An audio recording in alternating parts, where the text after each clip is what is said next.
Hey, everybody, welcome to another amazing episode of Necessity versus Commodity, where I bring on amazing individuals that are super good at their craft and why that they're viewed as a necessity versus just a commodity. And I got Chris Kavanagh here, and you guys might know him, but he's worked for Seventh Level Sales Persuasion, did amazing stuff with them, helped them get to like $10 million.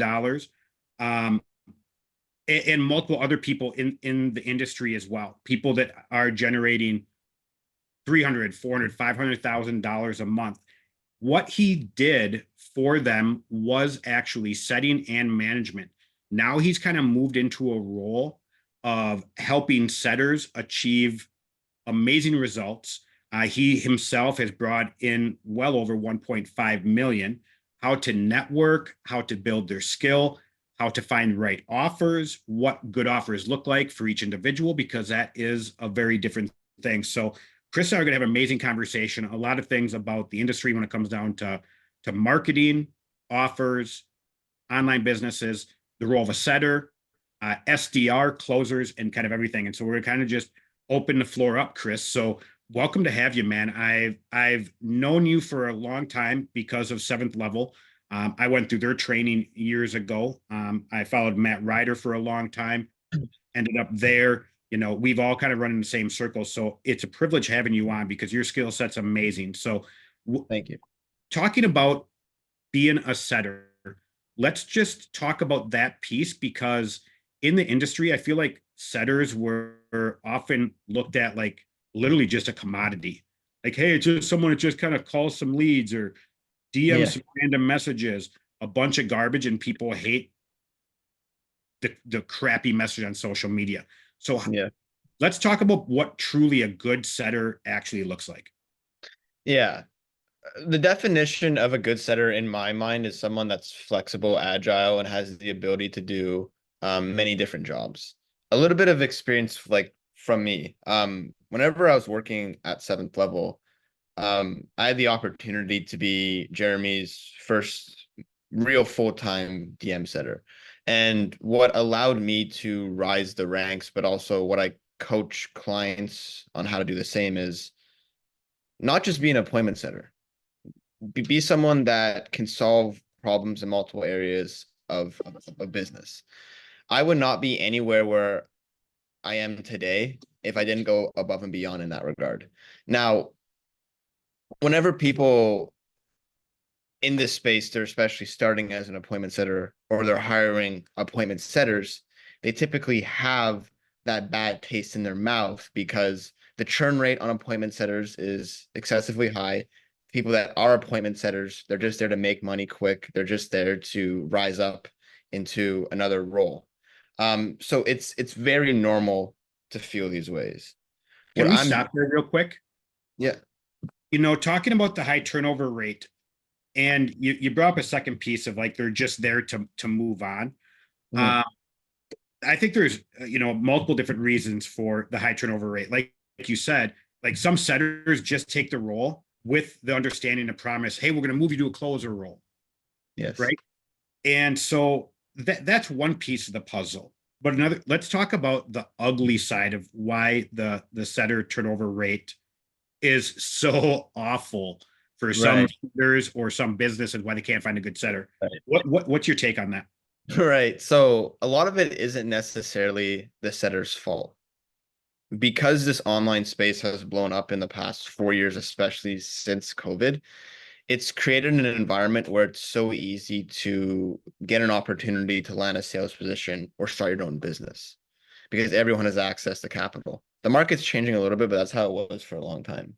But Agreed. now at a point now where the economy is back to normal and the setting industry and the online info product and coaching and consulting industry is extremely saturated.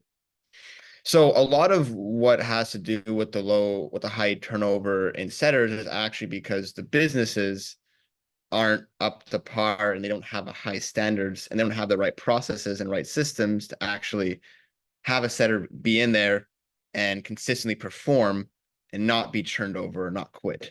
So a lot of it has to do with the unfortunate truth that the market is extremely saturated, but it leaves the people that are actually in here for more than just making a quick dollar to actually have success, because it's not that hard to stand out anymore. You get what I'm saying? Yeah, for sure. And I'm going to disagree with you. I don't think the market's saturated in the aspect of there's so much opportunity out there for everybody, right? Yeah. But the saturation, I think, of what you're talking about is the low quality that's out there, right? Yes. Like low quality marketing, low quality business opportunities, because the business owners just starting off, they don't have anything together. So they don't have any systems in place to generate leads. So what good is a setter? They don't have any SOPs in place for a setter to actually learn what they need to do, how to be successful. So now people are out there getting these messages. Hey, Chris, can I help you get, 10 booked appointments every single week with LinkedIn? Like, no, get off here, dude. Right. Yeah. That's the thing that I hate about the online space right now is you have all of these people that are either puffing their chest or bashing Yes. individuals, right? Yeah. Now, that's not all, but it's like 60%. And then there's 40% of people out there that are doing their thing, that are good at their thing. Yes. But that 60%, it's a lot of people. Like you said, there's a big influx of individuals are coming in, don't know any better. And so, like, if I get a message from somebody, it's just a horrible message, I humor them. Hey, man, yeah, thanks for reaching out. Let's connect. Boom, boom, boom. I don't know where it goes. Actually, I think that's even how we met. I think you actually connected with me, and I'm like, no, dude, I'm already in 3.0. Like, oh, cool, right? I was trying to sell you, bro. I was trying to sell you. Yeah, right, 100%. You were doing your job, Yeah. and I'm not going to fault anybody for doing their job ever, even if it's done poorly. Yes. They're out there trying to make a dollar. Now, it's like when I work with my clients of we talk about a sales process, we talk about the marketing, how they go hand in hand. Me, my background of like fitness, being a personal trainer and with other personal trainers, I understood really quickly, how do you stand out? Yes. How do you market yourself in that scenario? How do you sell yourself, and how it all combines? And a lot of setters get thrown into where none of that's there. Yes. They get sold into a dream without being told the harsh reality. Agreed. And we know that there's businesses out there that are running ads to sell that dream. Yes. Looking at moving to the closer role, why do you think that that's such a problem? In what regard? Turnover rate on the setter. Everyone doesn't want, nobody wants to be a setter. Everyone wants to be a closer. So there is far more online businesses out there than there is talented salespeople. So Matt Ryder talks about this a lot, where it's extremely hard to keep good salespeople, because if you're a good salesperson, you have one thing that most people don't have, which is options, right? So the reason I see most business owners churn sales reps is because they don't give them the best opportunity to have success. And that can mean many different things, where they don't necessarily have the lead flow, the lead quality, or maybe many, many other things. But yeah, it's with people, getting into sales trainings and people buying into courses at scale nowadays, and more people being brainwashed to believing that you need to follow a script and follow a certain framework. It's becoming less and less frequent that you find these talented people in these circles, in these Facebook groups, in these communities. So finding a cream of the crop closer to perform and actually stay is extremely hard if you don't have your offer dialed in and you're not scaling. Yeah. It's like, I mean, can you really blame them? Like, No. like, so Yeah. it's a bit. Why do some people, when they go into the industry, so like you were a setter for a long time, you're still kind of in that realm. You're coaching people in that. You're actually consulting with businesses, helping them implement. And I want to kind of talk about what you did with Amon and all, and his group, because I mean he's generating $300,000-$400,000 every single month. You went and improved his system, so kind of want to talk about that. But why do you think so many people go, I don't want to be a setter, I just want to be a closer? Why do you think setters make less than closers, and why is it viewed that way? Because people push the pipe dream of becoming a remote sales rep. And for the longest time, I remembered people have always, and business owners and these course creators have always positioned appointment setting as a stepping stone, and they still do. So because of that, they don't get the value and the pay that they deserve. When in reality, setters are arguably more important than closers most of the time. I 100, it's like good marketing. Yeah. That's the one thing that has always bothered me. Um, it's one of the things to where when I've owned my own business, when I've worked with clients, whatever realm it's been, whether it's business now, or fitness in the past, I would never ask a client to do something I would never do. Also, I would never hire somebody to do something that I would never do, right? Like Yeah. I had, when I had brick and mortar business, I had to clean toilets for a long time, Yeah. right? You had to be a janitor, even though I'm the owner, right? Yeah. Type of and setters are viewed very expendable, not as Yes. important as a closer, not as important as marketing, when truly I believe a setter is more important because they're the one that actually helps set up that closing call. And it's one of the things I teach my clients, like when you jump on a closing call, you need to figure out their perspective of the world, their perception of you and the purpose around the call before Yes. you go any further at all. A good setter is going to dial that in and get that person the things that they need. So when they Got show it. up that closing call, that it literally is almost should be like a lay down slam dunk, right? And we all know that lay downs are a very common thing, but we Yeah. can't expect every sales call to go that way. So I view a setter just as important as marketing, just as important as closing, but being the bridge for that too, I actually put an elevated benefit on that because it maximizes both. Yes. So why do you Especially think it works? nowadays too, like with pickup rates industry wide going down and open rates on social media going down. Like the quality matters more than the quantity more than ever. Agreed. So paying someone extra to actually set those appointments and really be the front facing person for that business, for the person, for the prospect to move forward with is really important.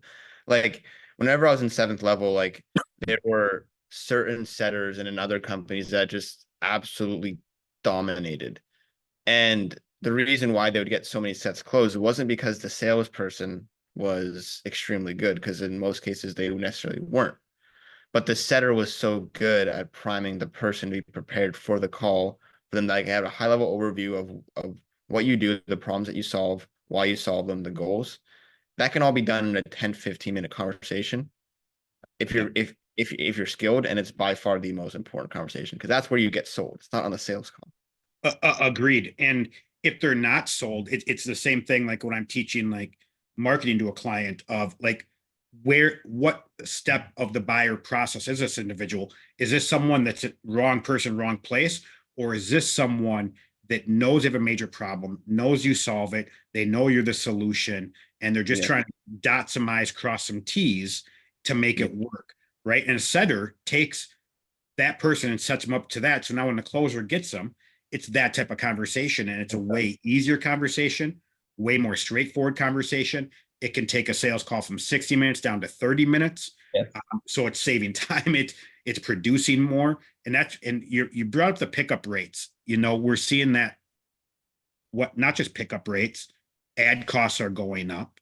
Yes. And so again, why isn't a setter viewed? And I do see it changing in the industry right now. Having a setter that's able to maximize every single lead. It's one of the things too of I install systems in my clients, so every single lead it's going to be maximized automatically. But having a setter to step in there and take that and quickly grab people and move them forward, I mean that's a game changer for most businesses, and that's what Yeah. you've done for people. Yeah. So when you're teaching DM setting, what's different about your process? Why do you think you had so much success? Why do you think you stuck with it compared to so many other people that, oh my gosh, after 3 weeks, they're like, dude, I can't make 800 calls a day for another day and they drop out? Or so, Hmm. what were some of the key components that really have made sure that you've achieved success the way that you have? This is going to be the answer that no one wants to hear, but it's the most obvious answer. If you show up and if you put in the work every single day, it becomes very hard for you not to get the results you want. It just comes down to focus. Nowadays, humans have the attention spans of goldfish, and to even ask them to sit there on a computer doing DMs or doing outbound dials for 8 hours a day, it's extremely hard. But one thing that I can guarantee is if you put in an extra 10% work more than what most people do, and FYI, most people don't do a lot, you're going to be ahead of 99% of people. So a lot of it is just consistency and showing up. Like you'd be surprised that like that's like 90% of the work and needed to be successful. I couldn't agree more. I think that's why it's so hard to be a setter, right? Like Yeah, if I'm a closer, okay, I've got this call, I've got this call, I've got this call. And so 4 hours straight, I'm talking with people. I wake up, those 4 hours are boom, boom, boom. yeah, You've got to wake up knowing the next 4 hours, I'm responding back to people from the past 30 days. I'm reaching back out to people from 60 days ago, reconnecting with people from 90 days ago, connecting with the people that just came through the funnel the last 48 hours. I'm doing this, I'm doing that, whether it's Facebook group, whether it's emails, whether it's text messages. And to have that structured is yeah. so paramount to success. So like you said, it's the answer nobody wants to hear, right? Yeah. So what was your key to be able to stay focused? I've always been told if you want to get something done, you have to always make yourself believe someone is watching you over your shoulder. So what I've done to have success in my personal life with like business or setting is I've always made sure I've had accountability structures put into my life to have success, where if I don't do the thing that's tracked and documented, then I owe a thing. Like for example, whenever I was setting at seventh level and I was managing these teams, it's like, okay, I go to my accountability partner or whoever I'm working with. I need to get this, and this done. If I don't get it done, then I owe you $200 or whatever. One thing that kept me going whenever I was first appointment setting was the belief that I was always being watched. Like I was on Jeremy's account. I was messaging as him. I knew that he could see every single one of my messages. He could see how fast I was sending them and how much volume and how much quality. So I think that humans are prone to being lazy, but if you set up those accountability systems in any area of your life, you're going to be far ahead of it and of anyone. So it doesn't have to be as extreme as owing someone money, but it's just the example of like having those pillars is fundamental to success, um, in any area. So I think that's super good advice. It's the same way. And like you said, a lot of people's attention spans are like goldfish. I mean, there's days I can get distracted on something too, right? Like, hey, I've yeah, got this and this that need to be done, and it's going to take me 4 hours. Well, how often do I have a 4 hour block to yeah, get it done? And so I can make every excuse in the book. Well, I'm going to push it out till tomorrow. I'm going to push it out till next week. And then you never get it done. But then just from the 5 minute to 5 minute incremental stages of an hour, how easy it is to be like, oh, okay, I'm right. And all of a sudden, 30 minutes of dicking around that got we are all guilty of it. We're all guilty of it. 100%, and especially when your job is to be on social media. Yeah, It's that's like being on a diet and having someone just put cake in front of you, right? Like, or you're on a diet and you go to a Mexican restaurant, someone orders chips and salsa. I always used to joke about that in fitness. Yeah, you want to test your willpower, go on a diet and then go to a Mexican restaurant, have some chips and salsa in front of you, and try not yes, to have one, right? And if you have one, try to have it only be one, right? Like it's a true kind of test, and it's mentally draining. It yeah, can be doing your job. And I think a lot of people, that's why they burn out with setting too. They don't realize how hard a work it is. Oh, I'm just on my computer all day. Oh, that's easy. No, the mhm, level of focus is super important. You were talking about Jeremy being there, be able to see what you're putting out. You said something really important: speed, but then also quality. yes. How do you rate quality versus garbage? How do I rate? Yeah, how do you like what? what do you consider quality? Like if you're sending out messages, right? If Jeremy's there going to be viewing your messages, how could he Yeah. be, dude, that was quality with this guy. Well, What the hell was wrong with you this day with this dude? yeah, a lot of people nowadays, they're so confined to like following a script. And what most people would do if they're appointment setting or in sales, especially if they're new, is they would follow a script word for word. And one thing that I think really creates the quality in any kind of work, if it's copywriting, if it's advertisements, if it's in DM setting, you need to have some sort of framework off of someone that was already successful. That framework can be a step-by-step tutorial, video, etc. But one thing that really enhances quality is once you understand a framework of what you're trying to solve, you are then going to have the conversational flexibility to actually have the ability to be yourself. And that's the most important part of being a sales rep or doing anything in life. If you're trying too hard to be someone that you're not, aka following a script, you're never going to get to where you want to be. That's why, like, for example, like so many people in Jeremy's training, for example, they don't have success because they're trying so hard to be like Jeremy. They're trying so hard to be that script. But what separates that from like real quality is like understanding the framework, but being yourself. Once people are so afraid to be themselves, right? For many reasons, right? But it was something that I had to learn really, really fast. And I'm glad I did. I couldn't agree more. You know, it's one of the things that I struggled with 10 years ago when I first moved in the online space, right? Like someone was Yeah. teaching you sales or how to respond to people or whatever. And certain things just didn't feel right. No. And it makes you hate it, right? Because you don't Yeah. want to, like, I don't like, no, I know this is wrong, Yeah. right? And the problem is again, you bring up an amazing point of it's not this, not the words that make the sentence, it's understanding what the outcome of what was said is what you're looking for. So make that your specific to still get the same outcome. Yeah. And a lot of people don't have that flexibility because they're too afraid of messing up.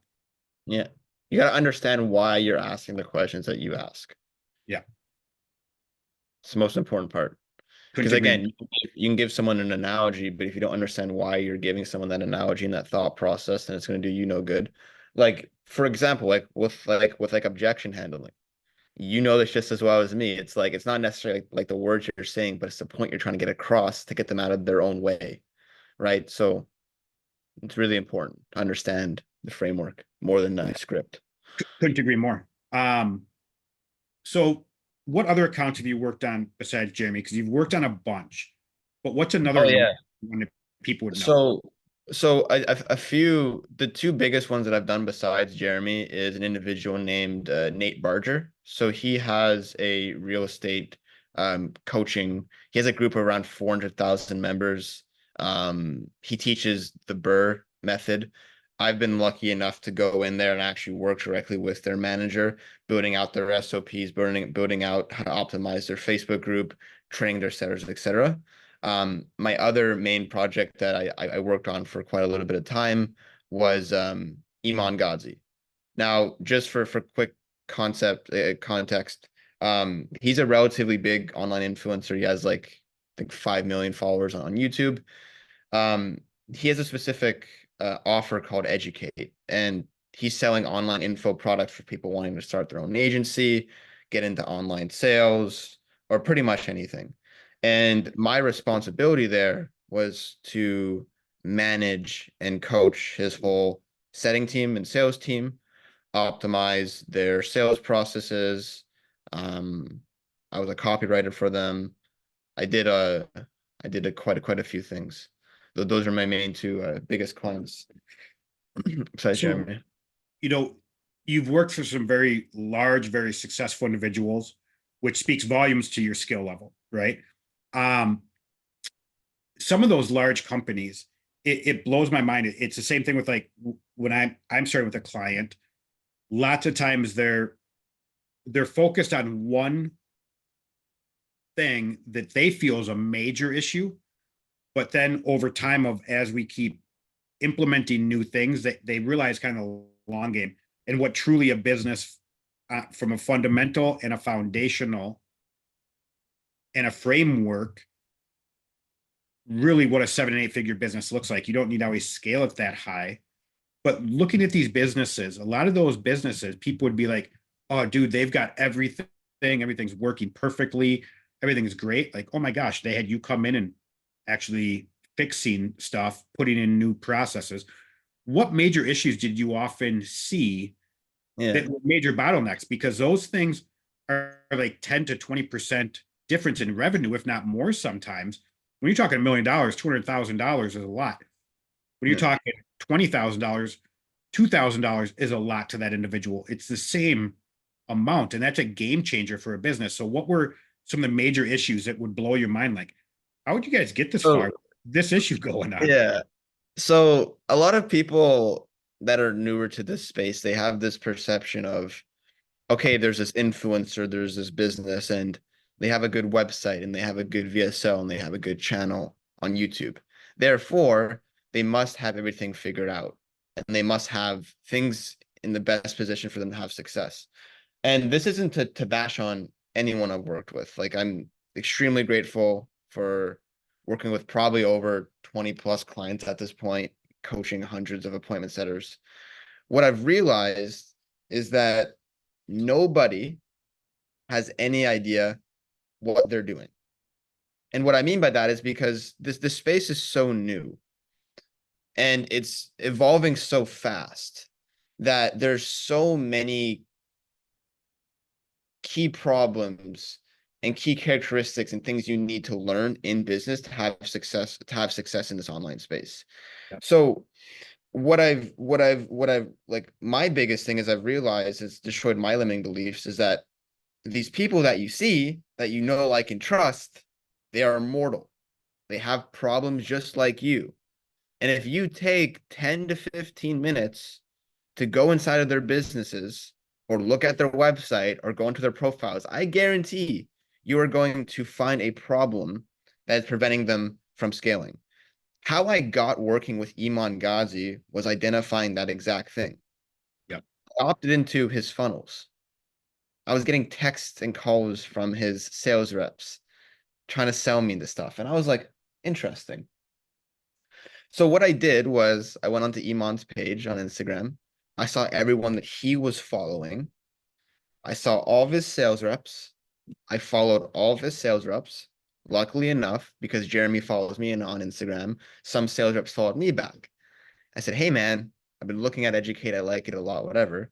I hopped onto a call with one of their sales reps, gave him free coaching for like 2 or 3 sessions. Then he referred me to working directly with them. Right. So a lot of the times, like their problems are right in front of your eyes. But again, Yep. people have attention spans of goldfish. They just don't take the time.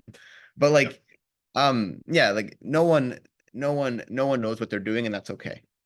I couldn't agree more. It's me starting with a brick and mortar business, me working for a lot of brick and mortar business before I moved into the online space and doing both at the same time. It was always one thing that I struck me wrong when I first moved into this space, start to learn to do it about 10 years ago, and Yeah. continue to see is people invest into like a McDonald's, right? They invest into a franchise. Why? The systems are in place. There's that foundation. There's those frameworks. They've got the SOPs. No matter Yes. which one you walk into, it's the exact same thing. These are major business fundamentals. And Yes. the majority of online businesses, they don't have anything in place, right? It really is, hey, I just run ads to it could be a low ticket ascension funnel, it could be a VSL, it could be a webinar, it could be a questionnaire, it could be a form, whatever. They're just running ads and just trying to close people and then winging the whole back end fulfillment. And you are setting yourself up. I mean, it basically kind of turns into a tornado back there. And Yeah. and that's why so many businesses collapse after a year or 2 or 3 because they don't have those fundamentals. So I couldn't agree with you more there. And I'm glad you pointed out, of saying hey, these big companies that we all look up to, they're human. They've Yeah. got flaws. Their businesses have issues, right? It's kind of like some of the agencies I've worked and sold for, and now, a lot of clients I talk to, again, they don't see a lot of the big things. I have to be very careful when I talk to some new clients because I can overwhelm them very quickly because I see 15 issues with their business, Mhm. multiple with their sales process, multiple with their ads, multiple with their organic, multiple with their sales ecosystem, multiple with their marketing. And if I just say, hey, Chris, all this shit's all messed up, blah, blah, dude, it's too much, right? Mm. But it's why a lot of clients work with me because each month we're implementing, we're changing, we're building, we're growing, not just driving a new lead or just to make a new sale. We're doing that, but actually the fundamentals playing the long game so your business becomes better. But Yeah. your comment that they don't have it all figured out. There is a friend of mine, and he's made well over like 100 million in the online space in the last couple decades. We were messaging the other day, and it is about 6 weeks ago, 2 months ago, somewhere in that range. And I'm like, hey, let's get together and talk for an hour next week. And he goes, hey, I've gotten this event this weekend. Let's push it out a week. I'm like, cool, that works. And we started kind of talking about the event. And I'm like, thanks. It's one of those things again, it just shows none of us have certain things figured out, right? Because Yeah. he was all these issues were going to be going on with the event and like, how do these events even make it with like all of these issues that seem so obvious? You know Uh, what's super interesting? Say it again. You know what's super interesting? I had um I had a big realization the other day, and this can help out anyone. So do you ever see events kind of like what you're talking about where people will charge 20, 30, 40, $50,000 for an in-person event Yep. and they go, let's just say like Russell Brunson, ClickFunnels, Alex Ramosi. There's two types of people that buy into these events. There are people that go in there to get a specific question answered and they're out. And then there are other people, which is 99% of the people. They go to these events, they pay this lump sum of money to go through the event where they cover the exact same things that are covered in their virtual training course. But really, they're going there to get told what to do by someone they respect to do something that they already know they should be doing. Yep. And Right? yeah, and then a lot of those in-person events too, like it's there to be in the room and shake hands with the other Yes. individuals there, right? Like you said, it's a very specific reason that they're there for a specific answer to solve a specific problem. Um, Yes. and also, I mean, some rooms you have to pay to get into if you're not getting invited to, right? Yeah. And so I know a lot of these business owners, they drop that 10 to 50K or Yeah. more, to just be in that social circle because they understand the value of that. And that's one of the things with your history in the space, you've worked with some of these top individuals and you've had a deep look back on the back view of things, but you've also been able to get yourself in these other circles to where, Iman talking to a couple of the sales reps and go, oh my gosh, Chris worked for Jeremy Miner's team. He's pointing this out. Oh, dude, let's meet this dude. Right. Yeah. Like that network and circle is so huge. And that's why, you were talking about you help setters too with the networking. There's a lot of people are out there talking about networking. You kind of dropped a couple of hints of kind of how you got that position and your process there. Why is networking so important in this online space? Um, it's all about the vehicle that you're in. I know some appointment setters, I know sales reps, I know managers, and you probably know them too, where if you're looking at it from an objective truth, they're not that skilled. Like they're not the best sales rep, they're not the best setter, they're not the best manager. But because they're in the right vehicle, they're able to have that level of success.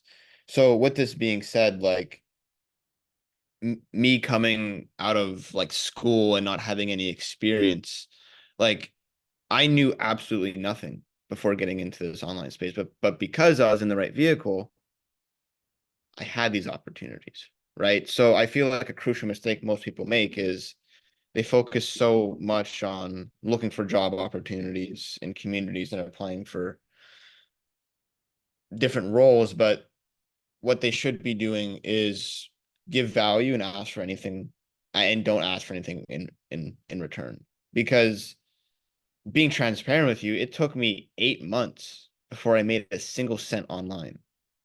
And I was just networking and giving value and helping out people, right? So if you don't have that in your weekly and daily schedule, then you're never going to get the results that you want. Yeah, Um, like it's insane to me how much my life's changed because I've taken a few hours out of my week every single week to message people on Facebook, on LinkedIn. Just no one does it. Because again, we have attention spans of what? Goldfish. We don't think it's important. And if we think it's important, we think we'll have time to do it later, then we don't do it later. Then we get distracted with 5 million other things. But if you can sit there for an hour a day, you will be ahead of most people and you will have a network of the top 1%. If you're an appointment setter, if you're a sales rep, if you're a manager. agreed. So, And it opens up so many doors just for so many other reasons, right? And that's a big thing. It's also interesting to watch the space of like some of the setters where, they move to a closer role. Closers are moving into other roles, right? It could be management, it could be selling something, their own training. You have your own setter course, right? That you help setters really learn how to network properly, very skillfully, very quickly, the way that you have. Teach them how to set properly, understand frameworks, really get them up to speed. And, looking at the skill, like you just said, you did 8 months without making a dollar. Now, the first position you had, I'm sure the first week was really hard. The first yeah. month was difficult. The first 6 months was even difficult. And so to be able to come to somebody like you and go, hey, Chris, yeah, I want you to teach me how to do this. So I Yeah. don't spend the next 18 months of my life not making any money, Yeah. struggling. If I work with you instead of 18 months, I'm going Yeah. to be in 90 days, Yeah. this position. And that 15, 12 months Yeah. difference is unquantifiable when it The comes. reason why, yeah, like the whole reason why I even decided to create the community was because I saw so many people and I still see so many people that were in the position that I was in. And I always wished whenever I was in that position, I had someone that I could look up to that was in my situation before that could lead me right. So my goal with this is to be the leader that I didn't have because I really think it's important and the industry needs to change and the standards need to be raised. And if I can help one person at a time do that, um, it's really important to me.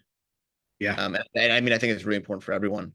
Like, in order for this industry to grow, like we're gradually seeing it, right? Like info products and online companies are now becoming more popular and taking over more percentages than universities and learning institutions, right? So this industry is only going to get bigger, but it's only going to be able to have the abilities of these universities and these institutes if the people on the bottom raise their own standards and the people that they meet, the hands that they shake, but also the skill set that they have. Most people are training very basic skill sets and overcomplicating it and just trying to steal money out of people, right? And that's why most people in this industry are just here to get money, make money really fast and get out. So it's time for a change. So I'm hoping to be a part of it. I agree. And I think it was unique too, of like watching your skill set over the years grow and now who you're helping.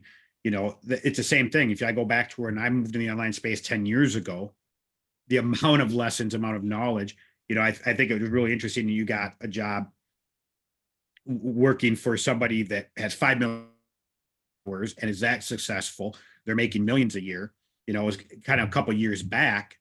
There was actually a guy that's been in branding for corporations for decades, very one of the top branding guys for corporations, where he gets hired for to rebrand companies before they go public, so they're super successful, or maybe they're making a pivot because of whatever. And I went through his funnel. This was about 2 years ago. Same thing. I'm like, this is a guy I want to learn branding from. And I was shocked that he was actually on the sales call.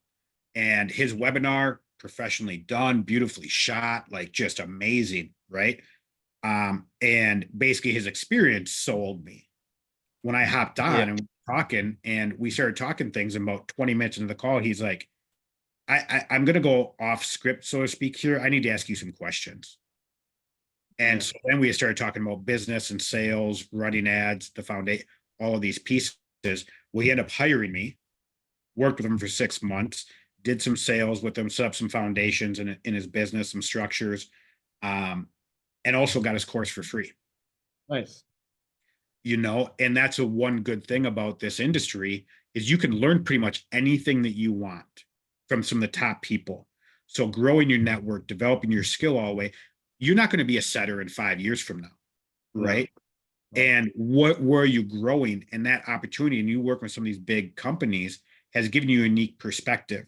And so you do consulting for companies, right? Yeah. Um, what type of consulting and what do you help people with? So if someone is watching right now and they're a business owner and like, oh my gosh, I don't need to hire him as a setter for me. I don't need to have him come just coach my team. He can do other things. So explain what you kind of do. So how my process works is I do staffing, but with staffing, in order to properly staff someone into a business, if it's a salesperson, a DM setter, a manager, you have to make sure that business is actually optimized and that it has the right infrastructures in place in order for it to scale to maintain the growth that the setter or the salesperson will need to actually stay. A lot of my work goes into looking into the fundamentals. There's really three reasons why any business isn't scaling. It's because they don't have the right branding or marketing, they don't have the right sales, or the person in charge doesn't have access to the right skill sets or right knowledge, right? So what we do for businesses is we come in, we do an audit of the business, not only of where your finances are and how much money you're making, but like what does the internal operations look like? How do you get leads? What does your team look like? How is your team structured? What are your plans in the next 3, 6, 12 months? And we sit there and build done for you step-by-step processes for you to scale. I've been doing this for 6 months now, and we've had quite a bit of success with the clients that we've had. Um, really, the biggest the biggest thing that I see with most of these businesses is that they aren't doing the small things required to have success. And like how I was telling you before, like having an accountability system in place in your life is extremely essential. So a lot of the times, like these businesses, they would be making 5, 10x amount of money that they're making if they just did a few small things. So a Yeah. lot of the times, what I do is I just come in and hold these individuals accountable to actually doing the small stuff that would create the big stuff. Because there's no secret to scaling a business. There's no like blueprint. It's just about doing the small things, right? So Yeah. doing this for people, it has opened up my eyes to seeing what's capable possible, but also how easy it is to scale business if you just put in the work. Yeah. Um, so I help people with that accountability aspect to make sure they do the work. Absolutely love it. Let me ask you a question. Yeah. How would people get a hold of you? Connect with you on Facebook? What would be the best way for them to reach out? Business owners reach out to me on Facebook.